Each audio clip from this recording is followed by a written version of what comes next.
नमस्कार दोस्तों, संध्या veg kitchen में आपका एक बार फिर से स्वागत है। आज मैं आपके साथ आम की बहुत ही बढ़िया रेसिपी लेकर के आई हूँ। तो चलिए देख लेते हैं कि इस रेसिपी को मैंने कैसे बनाया है। तो जिसके लिए हमने ये 2 आम ले लिया है, इसे अच्छी तरीके से हमने धो लिया है और अब हम इनका छिलका उतार लेंगे। तो इस तरीके से हमें पहले इसका छिलका उतार लेना है। तो ये लीजिए, दोनों आम को हमने इस तरीके से छील करके और तैयार कर लिया है। तो अब हमें इन्हें काट लेना है। तो बिल्कुल बारीक काटना है। अगर आप चाहें तो मिनी चॉपर है अगर आपके पास, तो उसमें चॉप कर लीजिएगा, नहीं तो आप इसे कद्दूकस कर लीजिएगा।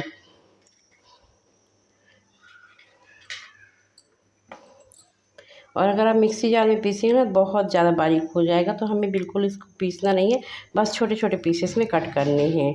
इस तरीके से इतने छोटे पीसेस रखने हैं, मतलब जितने ज़्यादा बारीक हो सके उतने ज़्यादा बारीक करिएगा। तो हम इसी तरीके से सारे आम को पहले काट लेते हैं, फिर आपसे मिलते हैं। तो ये लीजिए फ्रेंड्स, हमने इस तरीके से आम को कट कर लिया है। चलिए चलते हैं गैस की तरफ। तो गैस पे कढ़ाई हमने रख दिया है और कढ़ाई हमारी हल्की हल्की सी गर्म हो गई है। हमें ज़्यादा गर्म नहीं करना है, बस हल्की सी गर्म हो जाए बस। और इसके बाद हमें यहाँ पर डाल देना है 1 चम्मच धनिया साबुत। और धनिया को डालने के बाद एक बार इसे इस तरीके से चला लीजिएगा।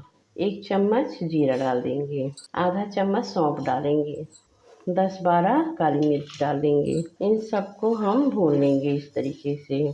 तो ये लीजिए फ्रेंड्स, मसाला हमारा भून गया है। इसमें हमें डाल देना 2 लाल मिर्ची। लाल मिर्ची लास्ट में डालिएगा। गैस को हमें बंद कर देना है यहाँ पर। और अभी भी कढ़ाई गरम है, तो मसाले को इस तरीके से हल्का सा चला लेंगे। जब गैस बंद कर दीजिएगा तब इसमें डालिएगा 1 चुटकी हींग। और हींग को भी हम अच्छे से भून लेंगे। अगर आप पहले डालेंगे तो हींग बहुत ज़्यादा भून जाएगी, फिर इसकी जो सुगंध होती है वो उड़ जाती है और टेस्ट इसका अच्छा नहीं आता है। तो आपने देखा कि गैस बंद करने के बाद हमने डाला है हींग को। ये इसे एक बर्तन में निकाल लेते हैं ठंडा होने के लिए। तो अब हमें ले लेना है एक मिक्सी का जार। और ये जो हमने मसाले भून कर के रखे थे ना, इन्हें हमें मिक्सी जार में डाल देना है। और अब हम इसमें ढक्कन लगाएंगे और इसे पीस लेंगे। तो ये लीजिए, हमारा मसाला पीस करके तैयार हो गया है।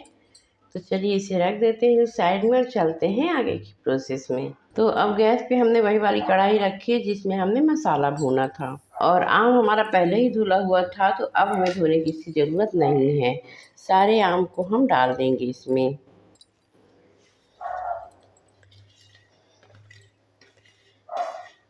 तो ना ही आपको यहाँ पर तेल डालने की ज़रूरत है और ना ही पानी डालने की। बिना तेल और बिना पानी के आपकी ये चटनी बन कर के तैयार होने वाली है, जो कि खाने में बहुत ही ज़्यादा टेस्टी लगती है। तो हम इसे थोड़ी देर इस तरीके से चला देंगे। और अब इसमें हमें डाल देना है आधा चम्मच नमक, आधा चम्मच हल्दी पाउडर। इन सबको मिक्स कर लेंगे। गैस की फ्लेम को धीरे कर देंगे और अब हम इसे इस तरीके से ढक्कन से कवर कर देंगे। तो ये हमने ले लिया है गुड़ और अब हम इसके छोटे छोटे पीसेस कर लेंगे। तो ये हाथ से ही हो जा रहे हैं, बहुत ही नरम है, तो मैं इसे इस तरीके से हाथ से ही मसल ले रही हूँ। और अगर आपका जो गुड़ है कड़क है तो आप इसे कद्दूकस कर सकते हैं, या फिर चाकू से छोटे छोटे पीसेस कर लीजिएगा, उससे भी बहुत ही बारीक हो जाता है। मैं इसे हाथ से ही इस तरीके से मसल ले रही हूँ। तो ये लीजिए, सारे गुड़ को हमने इस तरीके से फोड़ करके और तैयार कर लिया है। अब चलिए चलते हैं आगे के प्रोसेस में। तो चलिए इसे हम खोल लेते हैं। तो इससे पहले हमने इसे 2 बार खोल करके और चला लिया था। पानी हमने इसमें बिल्कुल भी नहीं डाला, एक बूंद भी नहीं डाला है और ना ही एक बूंद तेल डाला है। ये आप देख पा रहे होंगे कि जो हमारे आम है बहुत ही बढ़िया तरीके से गल गए हैं। तो अब इसमें हमें डाल देना है गुड़। तो गुड़ आप अपने स्वाद के अनुसार डाल लीजिएगा, जितना आपको मीठा पसंद हो आप उसके हिसाब से गुड़ ऐड करिएगा।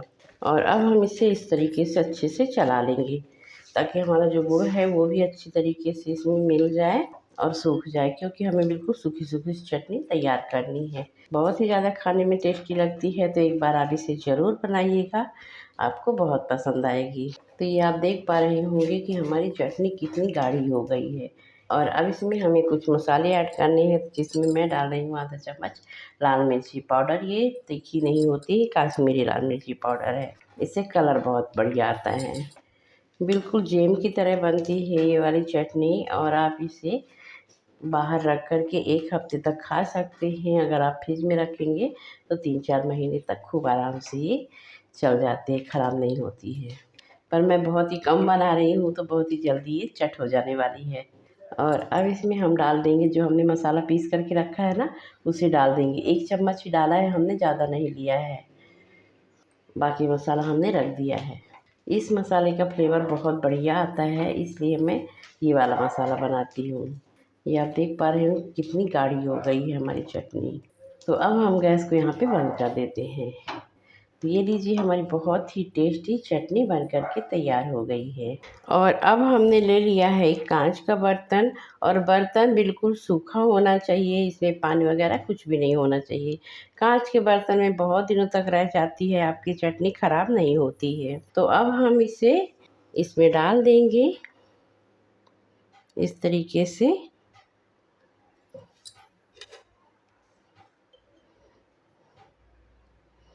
आप देख सकते हैं कितनी गाढ़ी है। तो ये लीजिए फ्रेंड्स, हमने इसे इस तरीके से भर दिया है। तो उम्मीद करती हूँ आज का वीडियो आपको पसंद आया होगा, और अगर पसंद आया है तो लाइक कर दीजिए। चैनल में पहली बार आए तो सब्सक्राइब कर दीजिए, बेल आइकन पे क्लिक करके ऑल पे सेलेक्ट कर दीजिए, ताकि जो भी नए नए रेसिपी के वीडियो ले करके आती हूँ आपको सबसे पहले मिले।